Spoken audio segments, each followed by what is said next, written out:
Well, Happy New Year, everybody. Look like we are getting off to a very rough start for 2025. A lot of foolishness that happened and kicked off, and they didn't even let the year get in good. And look like New Orleans had that is a terrorist attack. That's not no random fool idiot that just drove a car into a group of people. No, that was a terrorist attack. They said that this guy, they said he was military. Said he was in the military for 10 years. Said he's from Texas. It might be a fake ID though. He might be got somebody fake ID or something. But he had a Muslim Islamic sounding name. The guy that ran into those people down in New Orleans for New Year's Eve, New Year's celebration or whatever. That's why I told y'all I wouldn't have been out. I told y'all, anybody that's out there that was out yesterday, last night, y'all got nerves of steel with everything that's going on now with all these pandemics and all these violent idiots out here, these terrorists and stuff. There's too many threats out here in the world to be out here trying to party and stuff. But the Bible said that's how it's gonna be. That people are gonna be going on, carrying on, gallivanting, and all this other stuff, and partying and. As in the days of Noah, like they were doing as in the days of Noah, because they don't believe that we are in the end times. And I don't know what more can happen. That can go down. These people are randomly just running cars, shooting into crowds and running cars, mowing people down. That happened over in Germany or somewhere. That person ran into a crowd of people. I think it was in Germany. Somewhere over in Europe, that just happened like last week or so. But anyway, they said that the death count is up to 15 now with this whole thing in New Orleans. They said so far they've counted 15 people dead and like 30 some people injured. And they said he did it with a Ford truck. So, but they found explosives, IEDs. What do they call them? Something explosive devices. Where they make them at homemade IEDs. They said they found some of those.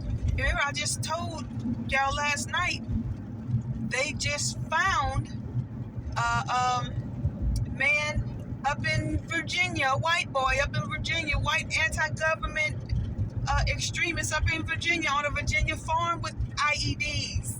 What they call them? Explosive devices, IEDs. The homemade bombs, pretty much. That's what they are. When they say IEDs, that's what they are.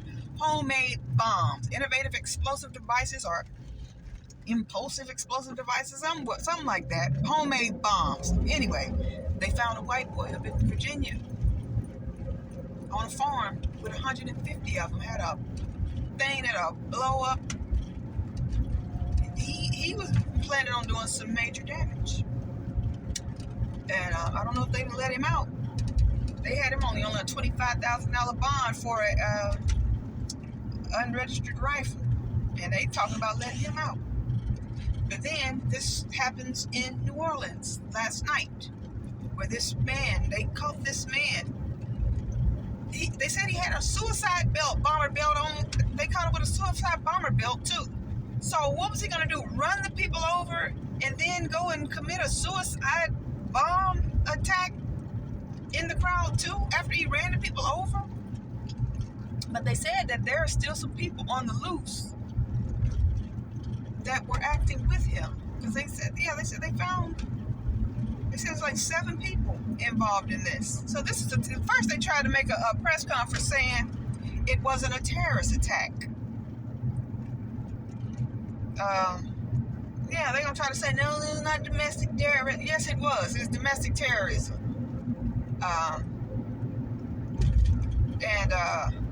They're still looking for some people that were acting with this man. I told y'all, they keep letting these people come over here. All of these Indians and all of these people coming over here, all these people from these Asian and Middle Eastern countries, they keep letting them over here. They ain't nothing but sleeper cells. That's all their sleeper cell members. They come over here legally because America let them come over here. Trump already talking about letting a bunch of them come over here. In tech. You think they can't pull off a terrorist cyber attack in tech? That's where they'll hit us the worst, in tech. You all notice, like I told y'all, y'all need to pay attention. There are a bunch of Indian Americans or Indian immigrants in high-ranking positions with this new administration coming in. First, the vice president's wife is an Indian immigrant. Vivek Ramaswamy is an Indian immigrant. All of these people that Trump has been appointing, the new director coming in for the FBI, Indian immigrant. What's his name? Kash Patel. What's the other one? Krishan or whatever. Over in artificial intelligence, over AI, Trump just put him in there. He's got about a dozen Indian appointees in his administration in high-ranking government officials in positions. Indians, Hindus. You know, and I told y'all, Hindu ain't nothing but a demonic, satanic religion. So I told y'all this is biblical. It means something that these people are being put into position. So I don't know, that Hinduism, destroyer of worlds, that keeps coming in my mind. There's something up with this. Pay attention. Look at Trump's appointees. Do the research yourself. Don't take my word for it. Look at all of the high-ranking Indian Hindus that he's appointed in high-ranking government positions that require high top security clearances. China already got the one up on us in tech, and you know, they're a major cyber warfare threat. But see, they sleep on them Indian immigrants, and it's a lot of them over here. Them Arabs and them Indians, it's a lot of them over here too. That's why they buying up all the gas stations and all the convenience stores and stuff. What if all these people that own these gas stations, these Indians that own these gas stations, what if they are a part of terrorist groups and they just decide to just blow up all the gas stations that they own? You know, activate the sleeper cells and blow up all the gas stations that they let them buy. Don't be surprised. Don't be surprised. And what is this all about? That Tesla truck being set on fire in front of Trump's hotel? That was a message. That was a clear message to America and this administration. That was a clear message. Definitely was a clear message. That didn't just happen out of the blue. That was in Las Vegas. They set one of them ugly, overpriced Tesla cyber trucks on fire in front of Trump's hotel in Las Vegas, in Sin City. Y'all better pay attention to this stuff. Y'all better pay attention. What else is that happened? Oh, this bird flu stuff. Bill Gates and them got a cake baking. They got something up. Why do you think Bill Gates bought all that farmland? Bill Gates bought it about 10 years ago. Bill Gates started buying up a whole bunch of farmland, and people were wondering, why is he doing that? Now, he the one talking about another pandemic and all this other stuff. He's talking about the bird flu and all this. Now, California's cows, their dairy livestock cows is infected with bird flu. We said about 1 million chickens in California and I think Ohio or Washington infected with bird flu. Seems like another pandemic on the rise. They got something cooking. There's another pandemic on the rise, and I don't know if they're trying to sell another vaccine or what. But I believe Bill Gates is involved in that. Definitely. Something is about to happen. Something's a mess. Something is about to happen. This new year, all of these things happening right at the start of the new year is an indication of is a clear indication of what is about to happen in 2025. And y'all better get y'all head up. Y'all better stop trying to ignore this stuff and trying to, and focusing on these distractions that they're throwing out here, and start paying attention, because it's about to get real.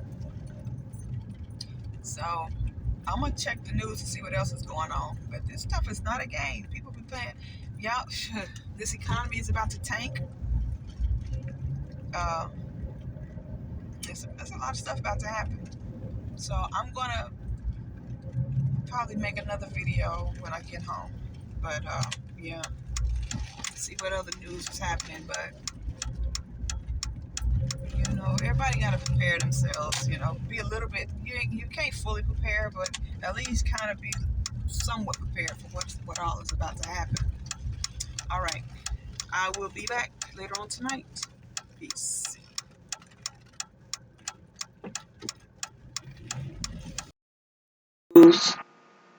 And just kind of getting an update on what's going on with the situation, um, both of the situations in New Orleans and Las Vegas, because they seem to be related, in my opinion, if you ask me. Because it just so happens that both of these people who carried out these acts rented these vehicles off of Turo. Turo is the platform where private individuals rent out their personal vehicles to other people. And they're saying that both of these cars were rented off of Turo that carried out these acts. And they're saying both of these acts were terrorist acts.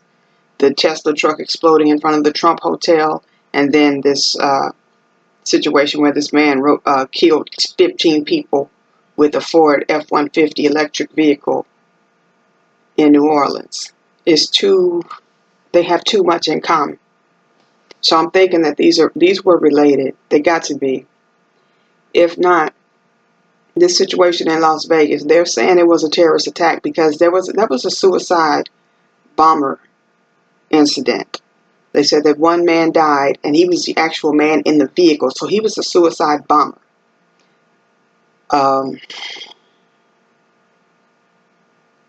But Elon Musk was saying, he made a tweet saying that they didn't think the attack through because if they wanted to go in front of the Trump Hotel and blow up the vehicle, they should have did it in another vehicle. They shouldn't have selected a Tesla truck because that truck is bulletproof and it contained the explosion and limited the explosion didn't go outside of the vehicle. It didn't damage the hotel at all, if very little. So I'm wondering, and that truck is highly tracked, and it's so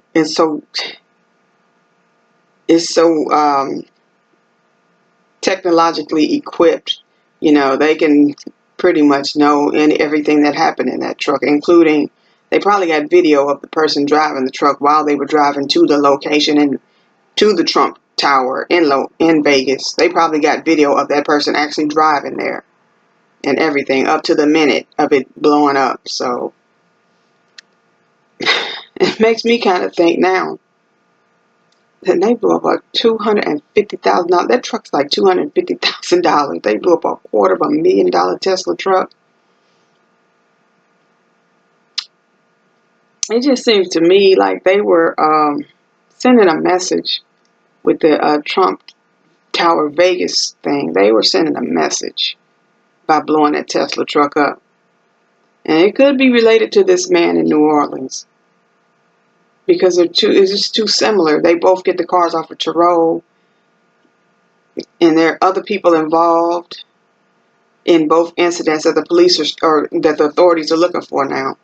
They're saying that both of these people did not act alone, and these were both suicide missions because they said the man in New Orleans had a suicide bomber belt on him, so he went there to die, to kill and to die in New Orleans, pretty much. And so did the person in Las Vegas at the Trump Hotel. So I wouldn't be surprised if they're not related. If they're not related, I think that the situation with the Tesla blowing up was a message to Elon Musk because he's also been messing with, he's been interfering in German politics. The Germans are upset because they said Elon Musk is over there interfering in German politics. And they're upset about that. They're not too happy about that. So that could have been, no telling. But that was definitely a message. Blowing that truck up in front of the Trump Tower was definitely a message. Yeah, so, but they still haven't confirmed who the person was. They said the person is deceased in the truck. They probably were burned beyond recognition if they blew up inside of the truck. So they're probably waiting to ID that person. But as far as the guy in New Orleans, they got a little bit more information about him. Of course, they're saying he did not act alone. He has ties to ISIS, and I'm wondering if ISIS is going to make a formal statement claiming responsibility, saying that he was in fact affiliated with them. Because they're saying this man basically he pretty much was a normal man. They said he was born in Beaumont, Texas. He was from Beaumont, Texas. He lived in Houston. And he just had a series of traumatic life experiences recently, because it seems like pretty much he had a decent life, and then things just suddenly began to fall apart for him, because he had they said he served in the military for about a decade, and then he went to college. He had an associate's degree and a bachelor's degree. He had a career in IT. He worked in IT. He held some pretty decent jobs. He was a real estate agent. He had a real estate company that went bust recently. They said he lost like $28,000, but that company went under. He had 2 failed marriages. He had child support, 2 ex-wives. He had a restraining order against him with one of the ex-wives. So things was pretty much just kind of falling apart in this man's life. And I think he just kind of lost it. That's when they said he made some videos on his way from driving from Houston to New Orleans. They said he made videos discussing his plans of how he was going to carry out this attack, this mass casualty event. They said that at first he wanted to do his family, hold a New Year's Eve celebration with his family and do his family. But then I guess he changed his mind.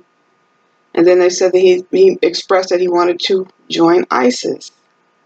And so, I don't know, maybe he was raised Muslim. He has a Muslim name. His name is Shamsud Din Jabbar, something like that. And he's 42. Seemed like a perfectly normal individual. A decent background and everything. And I think he just snapped and lost it. He just got disgruntled about just the way his life was headed, the direction that his life was headed. He had a series of failed marriages and businesses and things, and it seemed like this guy just snapped and was like, forget it, I just joined ISIS. That's what it seems like to me. But my whole thing is, just because things aren't working out and you having all these financial problems and things like that, because it seems like, he lost his house, he pretty much lost everything, lost his family, lost his wife, lost his business, lost his house, and he was living in a trailer park in Houston. They raided the house that he was staying at before he drove to New Orleans, and he was staying in a trailer park. And when there was a guy there, they arrested, that was staying there with him, and they had a bunch of chickens and goats and sheep at the trailer park. So he had lost his house. So he lost everything pretty much, and I guess he just said, forget it, I'll just join ISIS. But my whole thing is this. Was he blaming America for his problems? What made him want to join ISIS and commit this, this act to take out all these other people? Just because your life is not going right? I don't understand that. Why would you take other people with you if your life is falling apart? You blame other people, or what? What was his motive of wanting to join ISIS and kill all of these people? They said 15 people have died so far. but there are like 26 people still injured. And see, at first they reported that only 10 people had died, but I guess between now and last night, those 5 extra people died from their injuries, and they're saying they don't know, those other people, they're still hanging on, but, they still got like 26 people still hospitalized for their injuries. So I just like to know what was his motive? Why take all these people out? Everything is not working out or whatever, and you just decide you want to just become a terrorist and just commit something like this. I'm not making the connection. I guess his mind just snapped or something. I don't know. I'm just really curious as to why a person would do that, because people lose, things. People lose everything, but they don't go out and commit these type of evil acts. Come on. I don't understand that. I really don't. Take yourself out if you feel that way. I'm not advocating it, but don't take all these people with you. Why would you want to do that? Why would a person do that? Well, I know why, because, they let the devil,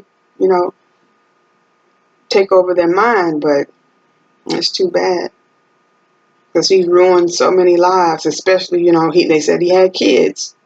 He had an ex-wife and he had kids, so their lives are pretty much ruined. We can only just wait and see what, information they have about what would motivate this individual to do that. I mean, having financial problems and marital problems and family problems is no reason to go out and commit this evil act the way he did. So anyway, they're saying that China is in a state of emergency with this new human, what's it, HMPV virus. It's called human metapneumovirus, HMPV. And then now this bird flu. But yeah, this human metapneumovirus, HMPV virus is there's a state of emergency in China right now. And see, that's how COVID started. And I'm just thinking now, I'm believing now, like the conspiracy theorists, that these viruses were created. They were manufactured. You can't, it's just something going on. So y'all be careful, because if it's being spread over in China now, it's only a matter of time before it spreads to other continents or to other countries. It'll make it over to America, because somebody always over in China, and then they bring that stuff back, and then it starts affecting us over here. So just stay keep watch. Stay aware of what's going on in the news. You have to, because it's going to affect you eventually. If they bring that stuff back over here, it's going to affect everybody over here and possibly create another pandemic. So, but right now, China is in a state of emergency because of this human metapneumovirus. And now over here in America, this bird flu virus. I hate to sound like a conspiracy theorist, but I believe they put something in the food. That's why they bought up all that farm. All these rich people are buying up all that farmland. They doing something to the food. And then all these people, this is not a coincidence with all these individuals from all over the country saying that this strange fog is making them sick. And then they show on their YouTube channels and upload videos of them showing the fog with particles in it, in the fog. And people are saying that it's making them sick and it's causing them all kind of health problems and sleep disturbances and stuff like that. That's not a coincidence. That's not a coincidence. It's something going on. So, like I said, y'all better pay attention. You're not saved, you better get saved, because this stuff is getting worse. There is no, like they're talking about on the news, well, the Sugar Bowl in New Orleans has been canceled. till tomorrow.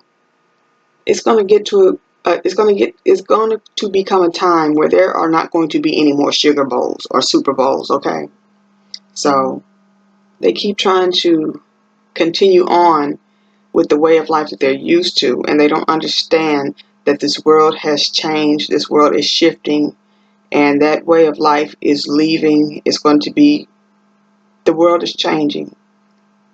What you considered a normal way of life is not going to exist. And I was looking at another news report,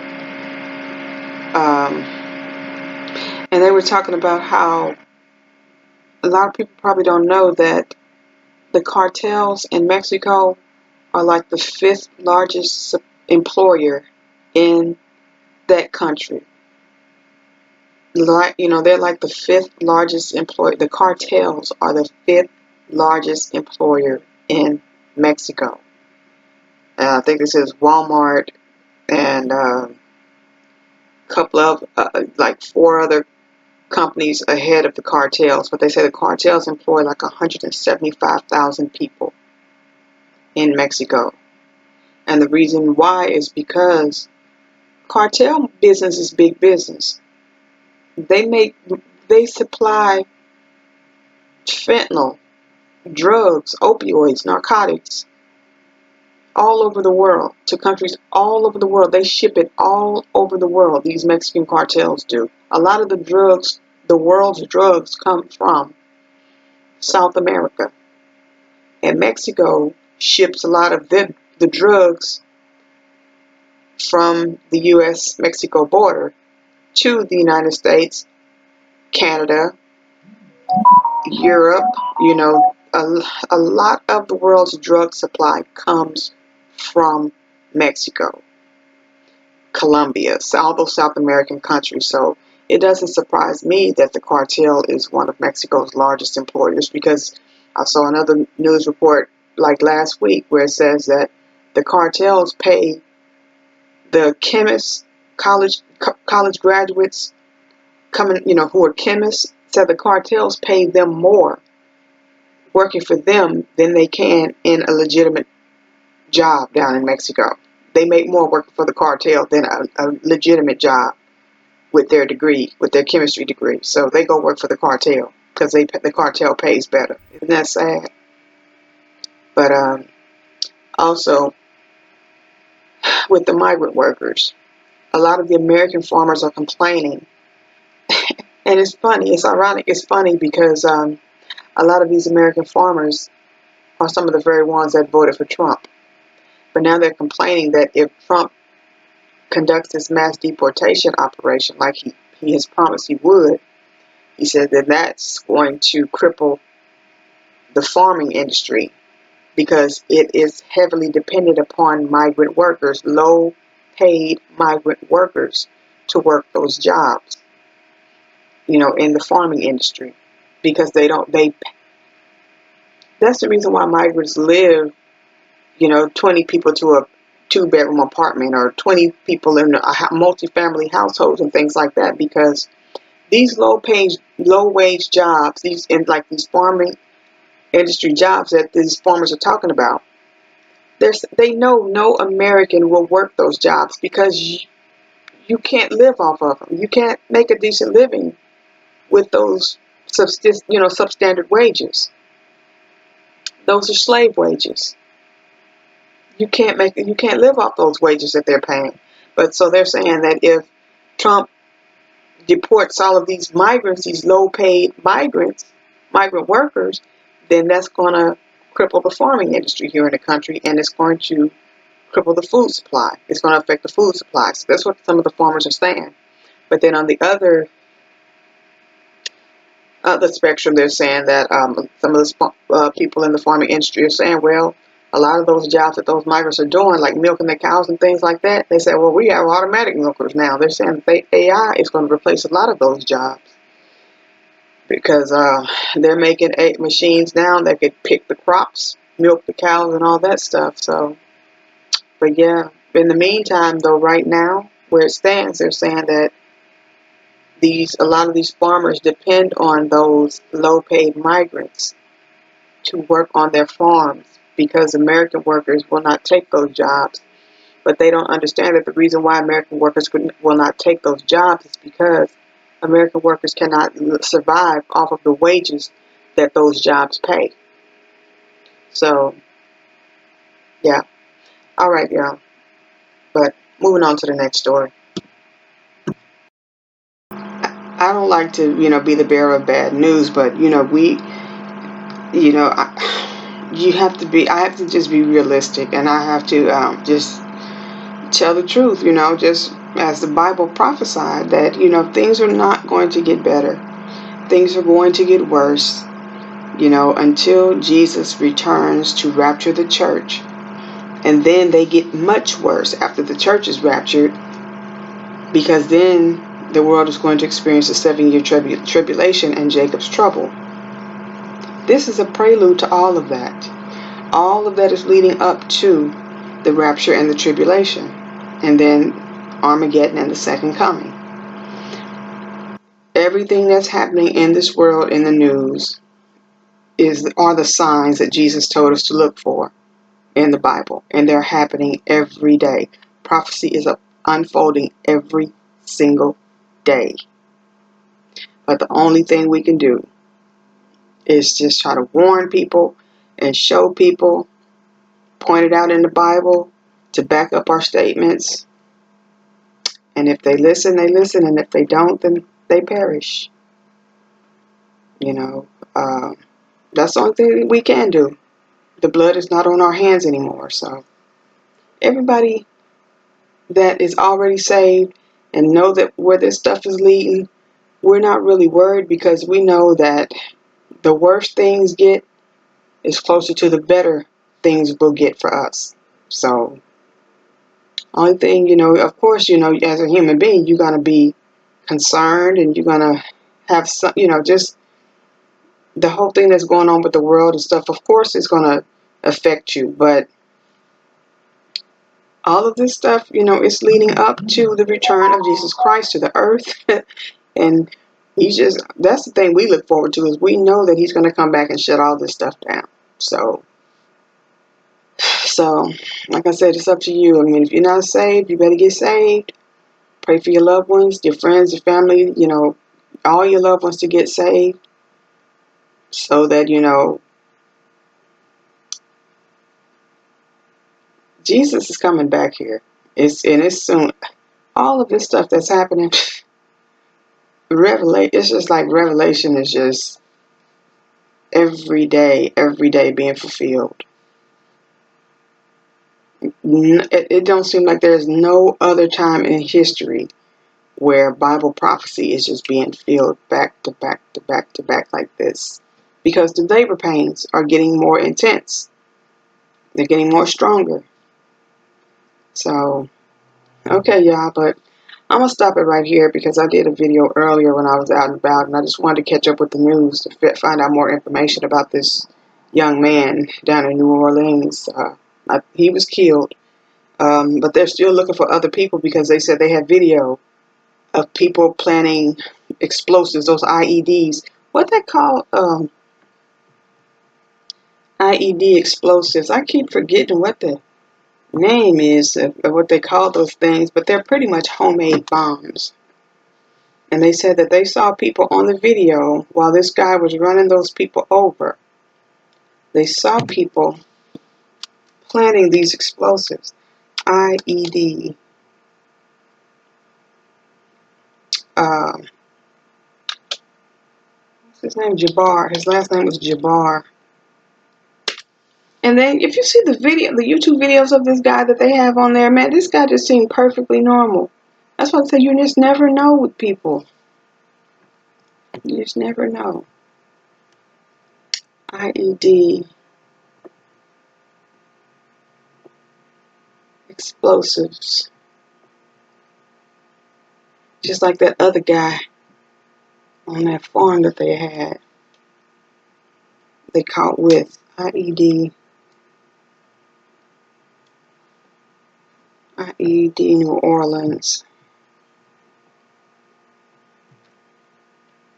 homemade bombs. How did they? Well, I guess they can go under the radar. I'm like, how can they not track these people when they look at shopping for the ingredients for these bombs? But I guess they can go over the radar if they ordering stuff from overseas or online. Or, I don't know. But how could they even get the ingredients to even make these homemade bombs? IED. Bourbon Street. I wonder why did he choose New Orleans? He lived in Houston, which they said is a, way bigger city. And we're just wondering, why did he choose improvised? Yes, they are improvised explosive devices. That's what they are. And they said they saw people actually planting these explosives, but I guess they didn't get a chance to let them off. They didn't get a chance to detonate them. So I told y'all these ain't nothing but sleeper cells. That's all they are.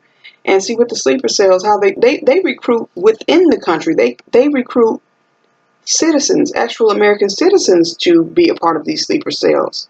Like this guy was having financial problems. He might have been like, you know what? Hey, I can join Al Qaeda. They probably giving this man money to do this. No telling. He was having severe financial problems, they said. So, they recruit American citizens to join these sleeper cells. And if you already in financial distress and Al Qaeda offers you, who knows, $50,000, $100,000, $1 million, because they got big money. Those terrorist organizations got big money, because guess what? All of the people over here that own these gas stations and convenience stores and all of these liquor stores around here are making billions and billions of dollars to fund these terrorist organizations, a lot of them, whether you want to admit it or not. They're making billions of dollars. So yeah, they can bribe American citizens to join ISIS and commit an act of terrorism like this guy did in New Orleans, or like whoever that was that did the Tesla. I'm wondering, was he an American citizen, or was he an immigrant over here on a visa or something? I'm just, they haven't released any information about him yet, because they have yet to ID him, because he was blown up. So, all right, I'm going to cut it off and see, we find out more information, but I'm going to shut it down for today. I will be back tomorrow.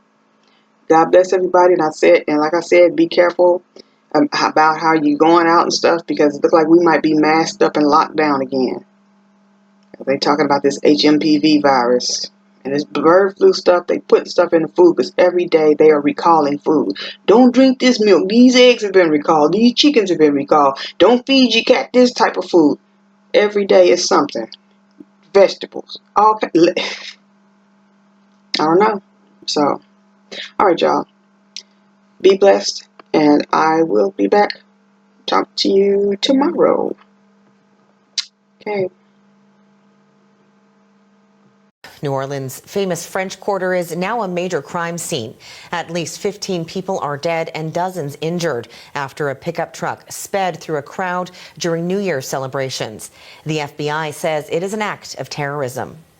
An ISIS flag was located on the trailer hitch of the vehicle, and the FBI is working to determine the subject's potential associations and affiliations with terrorist organizations. Weapons and potential improvised explosive devices, IEDs, were located in the subject's vehicle. Other potential IEDs were also located in the French Quarter.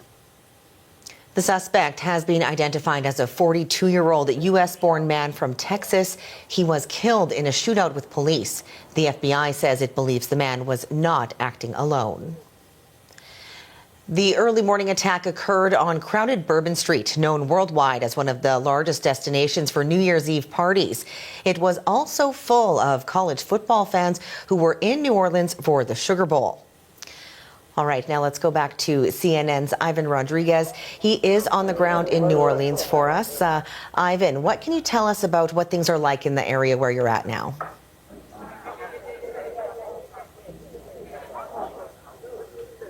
Tricia, it's still a very active investigation here. As you can imagine, for anyone who's visited this part of New Orleans before, that French Quarter is very tourist heavy. So still to my left and to my right, plenty of people walking around. This is, though, right behind me, the entrance to that crime scene. I'm on the corner of Bourbon and Canal.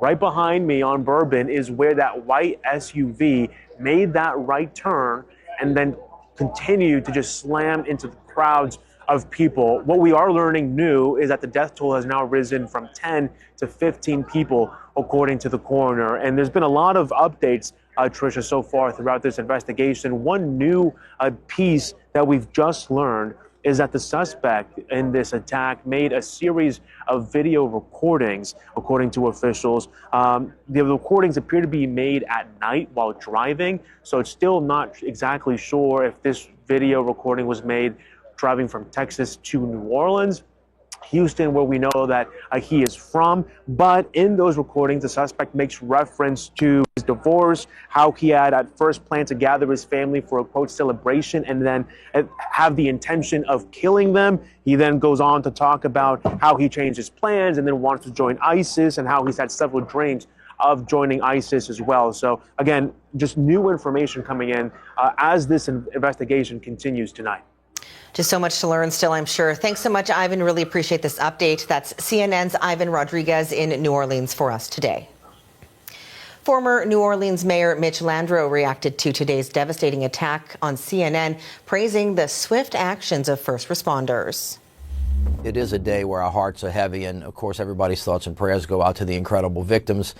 Thanks to the law enforcement officers who ran to the fire and took this guy out, because it could have been exponentially worse, and then to the medical professionals who cared for all of the victims and, of course, the deceased. It's a horrible day. No, there's a lot of speculation, but we know that this was, in fact, an American citizen who we believe was from Texas and unbelievably had some kind of military record. And so, and was evidently here for a couple of weeks. So not unlike the assassination attempt in New York sometime. Evidently, this guy had been here for a couple of weeks looking at how to get this done. And he was intent on killing a lot of people, which, of course, he succeeded in doing last night before the law enforcement officers, shot him. So everybody just needs to be vigilant. The Superdome's going to be safe tomorrow night. We do these things all of the time. You understand now, because of your reporting, that there are nationwide threats. So this was a terrorist attack in an American city. It wasn't just an attack on New Orleans. It was an attack on America herself. And all of us have to be in this fight to make sure that we don't bow down to terrorists. We don't let them stop us from enjoying ourselves. But we have to secure the city, and we have to continue to do this over a long period of time, because we have these other major events coming, not the least of which is the Super Bowl, which we've handled many, many, many times. Mike Crawley joins us now. He has the latest on this attack. Mike, what can you tell us about this incident and the investigation so far? Okay, Tricia, so the FBI have identified this man, as you said, a 42-year-old U.S. citizen from Texas, also an Army veteran. They've named him as Samsud Din Jabbar. They say that what happened was shortly after 3 a.m., a video showing that the streets of New Orleans were really crowded with folks celebrating the New Year. The suspect drove the truck around a police car, around a barrier, and then onto Bourbon Street, on the sidewalk, plowing through people at a high rate of speed. The police chief said this suspect was trying to run over as many people as possible. We've just got an updated death toll from the coroner in New Orleans saying that 15 people were killed. There are dozens more injured. So after crashing through the crowd, police say Jabbar got out of the truck, shot at police, hit 2 officers. Those officers were taken to hospital, but police say they will be okay. And the suspect was shot dead. Now, the FBI is leading this investigation as an act of terrorism. They're encouraging people to come forward with any information that they have about Samsud Din Jabbar. We know that at this hour, the FBI says there's a law enforcement activity going on in Houston that is related to the attack in New Orleans. There's an area of Houston cordoned off. They are investigating whether anyone worked with the suspect to place what they believe were improvised explosive devices that were found around the French Quarter. Tricia? Mike, we know New Orleans is one of those top tourist centers in the U.S., and especially at this time of year with New Year's. What can you tell us about how people are reacting after the attack? Yeah, the emotions are really high and raw. We heard from witnesses who talked about the carnage that they saw, about how fast the vehicle was going, and about the bodies that they saw lying on the street. We heard from the police chief of New Orleans calling this not just an act of terrorism, but calling it evil. We heard from a Republican senator from Louisiana calling on law enforcement to, in his words, quote, catch these people. Also heard from a Democratic congressman at the news conference. Here's what he had to say. Let it be clear that the full faith and credit of the United States and every agency therein is on the ground, working. And for those who may have played a role in this horrific act of cowardice, we will find you. We will bring you to justice. U.S. President Joe Biden has spoken with the mayor of New Orleans and offered federal support, and has, of course, been briefed by his top security officials. Prime Minister Justin Trudeau put out a statement calling the attack horrifying and a senseless act of violence. Now, the Sugar Bowl was to take place in New Orleans today, a major college football event that's been postponed for 24 hours. Officials say that's for public safety reasons. They want to make sure that the location is secure. New Orleans also is due to host the NFL's Super Bowl. That's next month. Tricia? Mike, thanks for this update. We really appreciate it. That's CBC's Mike Crawley. Now, Kenneth Gray is a retired FBI special agent. He says law enforcement agencies will now have to work to determine if there's any further threat. The steps that have been taken to ensure the safety of New Orleans and ensure the safety of the Sugar Bowl game, it was absolutely necessary because this is not totally resolved yet. If Jabbar was being assisted by others, they would still be out there and could potentially carry on the attack. And so it's very prudent to postpone the game at least one day, and maybe prudent to bring in additional resources to ensure the safety of the people attending that game. Right now they're doing a deep dive into Jabbar, looking at his computers, his phone, his social media, interviewing colleagues, interviewing family members, trying to put together a full picture of who Jabbar is and what he's all about. So there's a bunch of different moving pieces in this investigation. There's the crime scene itself, and that is being processed there and has been being processed since the attack. There's also the investigation going on in Texas, looking at where the truck came from, where Jabbar was at. There's the deep dive into his background. There's a lot of different aspects of this, and the main thing here at this point is trying to identify any associates of him that may have been part of this attack. That's a key component, because if there are members that are still out there that might have been part of this attack, they may be able to be carried additional attacks out. And so you have to identify them quickly and wrap that up. And that's why you don't want to give out too much detail at this point, is to not give up where you are in your investigation, so as to preserve the ability to arrest additional individuals. And that was retired FBI Special Agent Kenneth Gray. President Joe Biden has responded to the attack in New Orleans.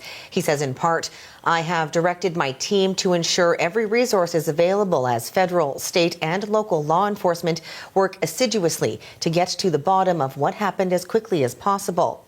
He continued, in the meantime, my heart goes out to the victims and their families who were simply trying to celebrate the holiday. There's no justification for violence of any kind, and we will not tolerate any attack on our nation's communities. And incoming President Donald Trump also reacting to the attack. He says the crime rate in our country is at a level that nobody has ever seen before. Our hearts are with all of the innocent victims and their loved ones, including the brave officers of the New Orleans Police Department. The Trump administration will fully support the city of New Orleans as they investigate and recover from this act of pure evil. And many of the witnesses to that attack now have to live with the chaos and carnage they saw. One man describes the scene on Bourbon Street and the aftermath of that attack. So we ducked off into a nightclub real quick, and within 2 minutes of walking in, 4 or 5 girls come running in, push past security, and hide under tables. Me and my friend living here, kind of knowing what's what and things that have been on the news, we didn't take any chances. We ran upstairs to the balcony area that we knew was there. And when we got up there, it wasn't anyone chasing anybody. It was just unimaginable casualty. I mean, just the disfigurement and the bodies strewn, something you can't unsee, you'll never forget. I'm certified in CPR and first responder training, and they wouldn't let us help. They locked us all inside, which is understandable, but nobody else was helping. So that was even tougher. But just the fact that these people are somebody's people. I was the designated driver, so I seen everything I seen, I remembered. And we were just up and down. My friend had never experienced New Year's on Bourbon Street, even though he's lived here. And I thought that was kind of crazy. So I was like, well, let's go do that. And this is the memory. But I mean, we're alive. Our coverage of this breaking news story continues here on CBC News Network. For the people on Bourbon Street at the time of the attack, the horrific scenes will be hard to forget. We were on that street moments before. Just moments before we were on that street, and that could have been us. My son was actually in close proximity to the shooting with his friends. There was 8 of them total. And right when it happened, the girlfriend called us. We left the hotel right away, shot right into it to get them out. I remember the screeching and him gunning the car and the impact and the screams. Like I said, the screams of those girls. I mean,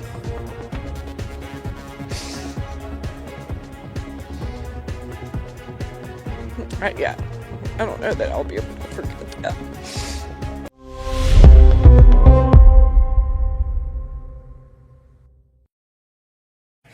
Let's talk about Las Vegas, because this has been a sort of interesting development. You know, the images of the Cybertruck parked outside the Las Vegas Trump property went viral. You know, sort of, I think people thought it was an accident and then no one was hurt. And so there was a sort of bizarre symbolism, and then it was a Cybertruck, it was not Trump. As it's developed, it seems that this is being taken far more seriously. What have we learned about what authorities know and how they're investigating this? Right, Chris. So according to the reporting of myself, my colleagues Andrew Blankstein and Kelly O'Donnell, right now, 3 senior U.S. law enforcement officials say that this explosion of a Tesla Cybertruck, kind of in the portico there where you saw that smoke rising from in front of Trump's property in Las Vegas, is being investigated, at least initially, as a potential act of terrorism, and that it was, quote, intentional. And there was a person who was found deceased. That is the driver of that vehicle. There were 7 others that were injured as a result. And so they don't yet have a specific motive, but some things they've found in the investigation leads them to believe that this could have been some sort of a terrorist attack, or at least that they should investigate it as such. Interestingly, Chris, I know everybody's going to immediately say, okay, we have something that happens in New Orleans, we have something that happens in Las Vegas.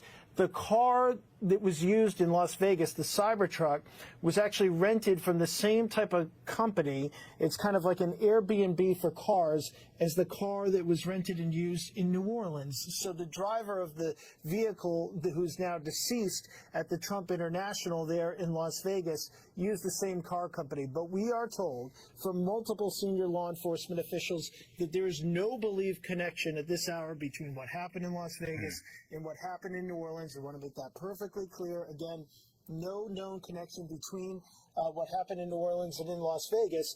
But obviously, the president-elect, soon to take office, it's his property in Vegas. There's been an explosion there. It involved a Cybertruck. So what message is somebody trying to send with that? That's something that has authorities in Las Vegas, federal, state, and local, quite concerned, quite interested in it. You're looking at the aftermath of it there on screen. And some other video was trying to verify. It appears that there's kind of an explosion, not a Oklahoma City style car bomb type, but definitely the rear of the Cybertruck pops out. There's a lot of smoke and kind of an explosive type of fireball type thing that occurs initially, and you're looking at the aftermath there on screen. Yes, and just let me stay with you for 1 second. I'm going to let you go and get back to reporting. But we don't have a publicly identified name for the suspect yet. But just to be clear, and I think this is obvious, but I just want to make sure that we're on the same page here, that this was not a vehicle malfunction, as I think people might have interpreted this morning. That reporting or indicates that there was some kind of explosives in the back of that vehicle. Right. There was some sort of an effort to get that car to catch fire, to create some sort of an explosion. And this was not an incident of a Tesla car having an issue. This was quite clearly a deliberate act, we're told. And I would expect that there will be some additional security measures taken into account around similar Trump properties, even ones that the president-elect is not staying at. All right. That was extremely clarifying, as always, Tom. Thank you for making some time. I'm on a very, very busy day. Appreciate it. Got it.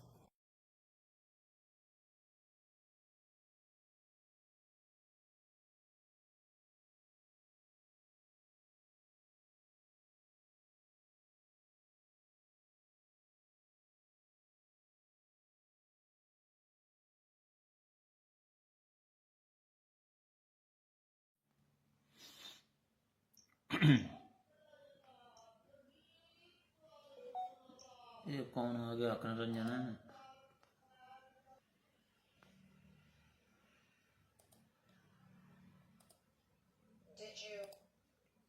सही signal दिए मुड़े ना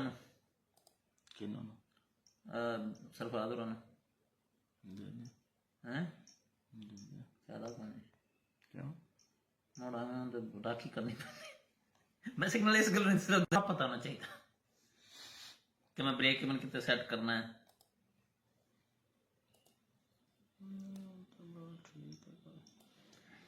ਮੈਨੂੰ ਪਤਾ ਹੋਵੇ ਨਾ ਕੀ ਕਿਵੇਂ ਮਤਲਬ ਕੰਮ ਦੇ ਮੁਤਲਕ ਕਿਹੜੇ ਕੰਮ ਐਸ ਦੇ ਹਾਂ ਅੱਛਾ ਤੇ ਮੈਂ ਇੱਕ ਬੰਦੇ ਨੂੰ ਫੋਨ ਕਰਦਾ ਦੱਸਾਂ ਵੀ ਇਹ ਐਂ ਕਰ ਇੱਥੋਂ ਐਂ ਕਰ ਪਤਾ ਨਹੀਂ ਉਸਤਾਦ ਜੀ ਤੁਹਾਡਾ ਕੋਈ ਟੈਂਪਰਾਮੈਂਟ ਕਿਵੇਂ ਆ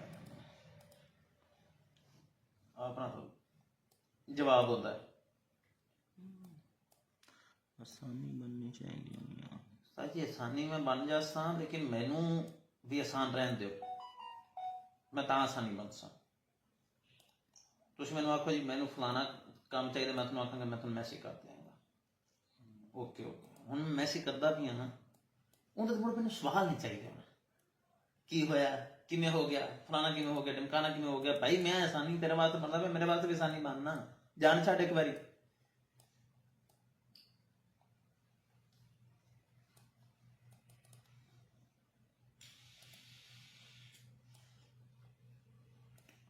ਕੀ ਯਾਦ ਹੁੰਦਾ ਨਾ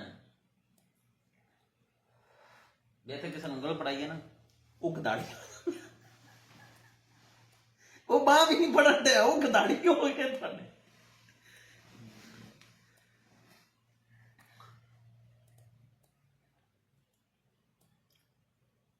ਅੱਛਾ ਹਰ ਵਿੱਚ ਇਹ ਵੀ ਚੇਂਜ ਕਰਦੇ ਪਏ ਜੇ ਮਤਲਬ ਕਦੇ ਥੈਂਕਸ ਇੱਧਰ ਕਰ ਦਿੱਤਾ ਕਦੇ ਥੈਂਕਸ ਉਧਰ ਕਰ ਦਿੱਤਾ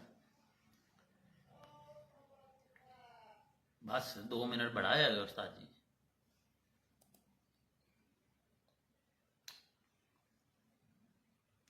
nice good work very good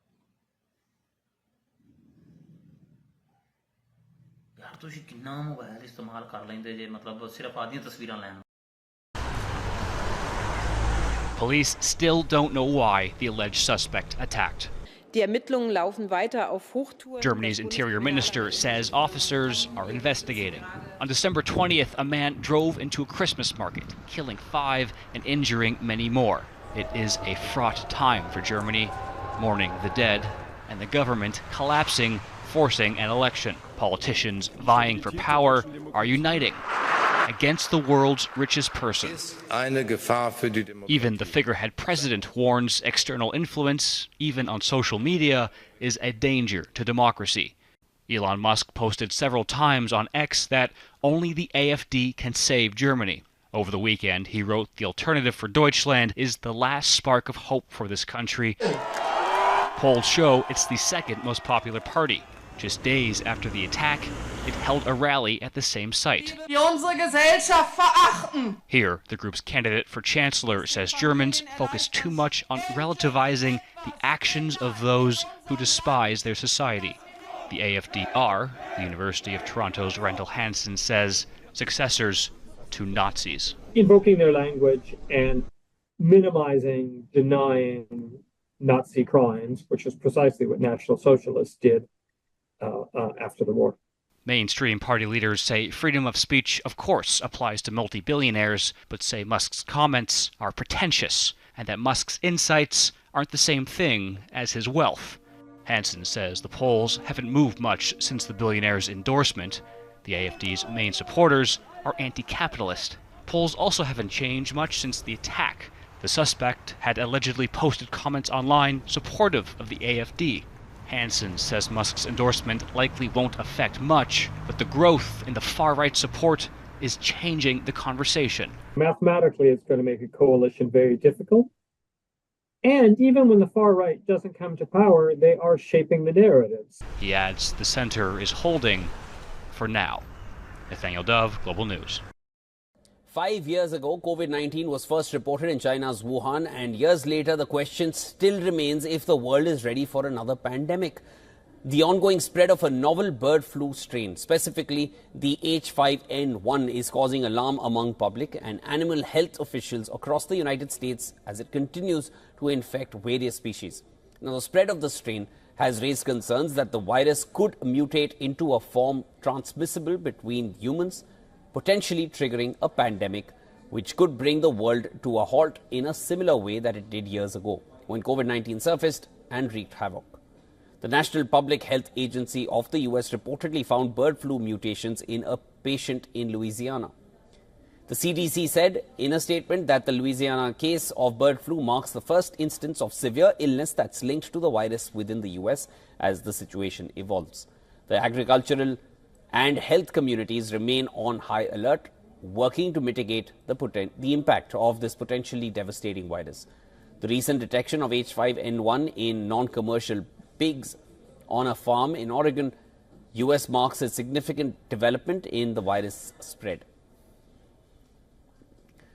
Recently, the CDC announced on the 18th of December the first severe case of H5N1 in the US. That patient had been exposed to sick and diseased birds in backyard flocks, whereas a notable case of a child in California marks the first reported instance of H5N1 in a US minor. Meanwhile, the National Public Health Agency of the US has reported that the current risk of individual and population health remains low and has not significantly changed from the most recent assessment done on a similar H5N1 virus that caused an outbreak among mink in 2023 in Spain.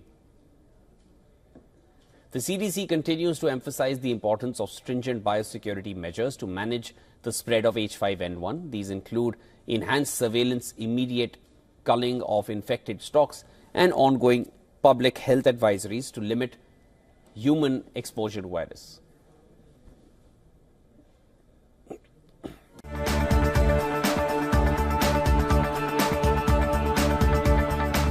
Moving on to international news, experts are expressing concern about the spread of the respiratory virus HMPV throughout Asia after an outbreak in China. Well, China's health authority last week said the virus was spreading throughout the country's north. SABC News correspondent Chris Gilbert reports from Tokyo.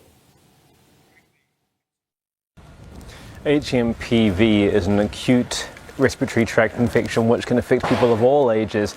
but it is particularly common in children. And while RSV is the viral respiratory disease which affects those under 2, HMPV is most commonly found in older children, and indeed China's Disease Control Center is saying that the northern regions of the country have particularly high case numbers and particularly high spread at the moment of HMPV amongst those 14 and younger, and with it are coming symptoms such as a cough, shortness of breath, congestion and fever, very similar to the flu and COVID-19.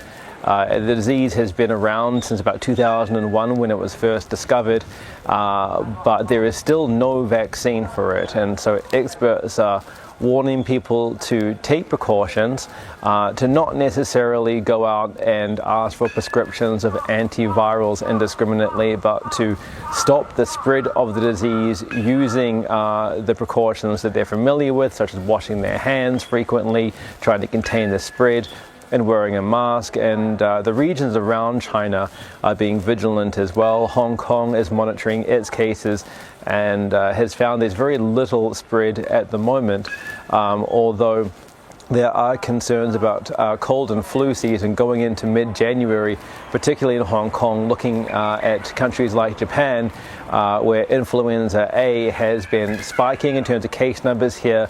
The cases of influenza doubled in the week leading up to December 22 to reach about 211,000 in Japan.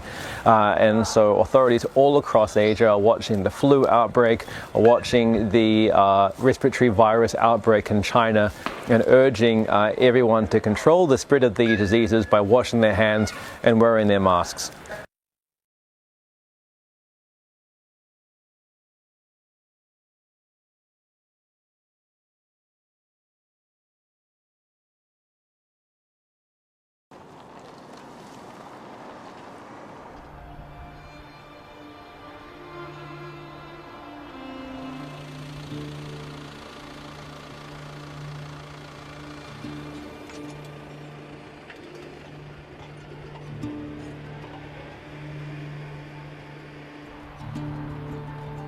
You know, we can't have deportations here because it would disrupt our food supply for the country. We really don't think that anybody wants that.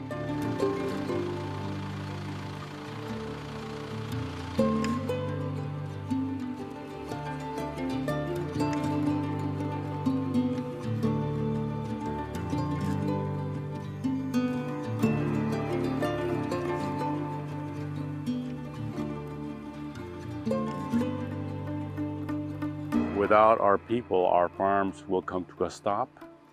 We will not be able to harvest our fruits and vegetables and nuts, and that will interrupt the food chain for Americans. And it would possibly increase food prices tremendously too.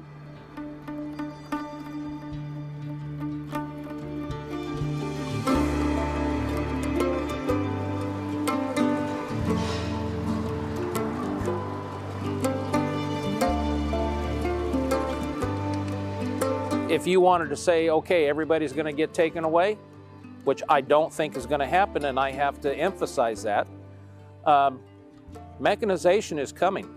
Mechanization is already here. There's already automatic milkers basically in the barn, but there are new milkers that are automatic that actually attach the machine and they don't need employees.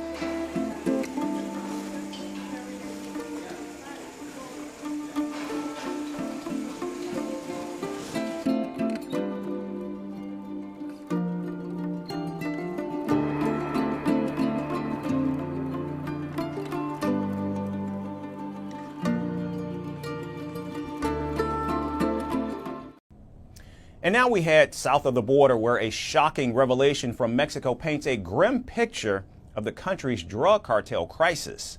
With over 175,000 active members, cartels are now Mexico's 5th largest private employer. The cartels rank just below FEMSA, Walmart, and employment agency group Manpower and telecom corporation American Mobile. These criminal organizations have perfected an efficient recruitment system, hiring over 350 individuals weekly to maintain their ranks amid constant losses from killings, arrests, and dropouts. Cartels, they need to have roughly 175,000 members. They cannot be much smaller because they would have collapsed. They cannot be much bigger because they would have grown so fast. So they have to be roughly 175,000 members, which means roughly, just to put it into context, the 5th largest employer in the country. Now, the structure of cartels is further fragmented. The Jalisco New Generation cartel accounts for nearly 18% of active members, and Sinaloa factions comprise nearly 9% of total cartel members. Meanwhile, smaller groups hold a combined 14%, leaving the remaining 60% spread among over 100 smaller criminal organizations. This growing workforce comes at a deadly cost, however. Between 2012 and 2022, at least 60,000 cartel members were killed, while another 60,000 were incarcerated. It can be very difficult to say who is a member of a criminal organization and who isn't. What about a politician that receives money? Or someone who cooperates with the group just once? And now efforts to double arrest could curb cartel numbers, as research suggests that halving recruitment could reduce homicides by 25%, while completely cutting off recruitment could slash killing by over half. One thing that is missing from this study is that violence in Mexico is also a product of the weaponry that is used. We're not talking about people with knives going at each other in a bar. We're talking about paramilitary units with military-grade weapons.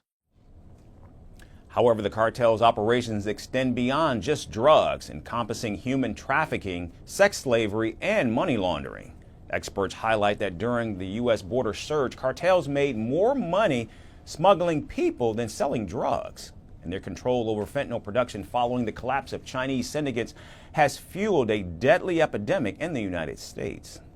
But I've informed Mexico that it just cannot continue. We're not going to let it continue. The United States has lost 300,000 people a year. Think of that. I don't know. I mean, how many people? Everybody you meet said, I lost my daughter, I lost my son to drugs, to fentanyl, mostly to fentanyl, but to drugs.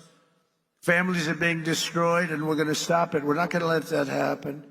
Every foreign gang member will be expelled, and I will immediately designate the cartels as foreign terrorist organizations. We're going to do it immediately.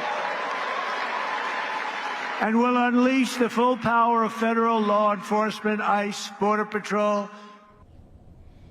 And now Donald Trump is vowing to deploy the U.S. military to crack down on Mexican cartels. Tensions between the two countries could nosedive. Mexico's President Claudia Sheinbaum has rejected the presence of any American troops in her country, calling it interference.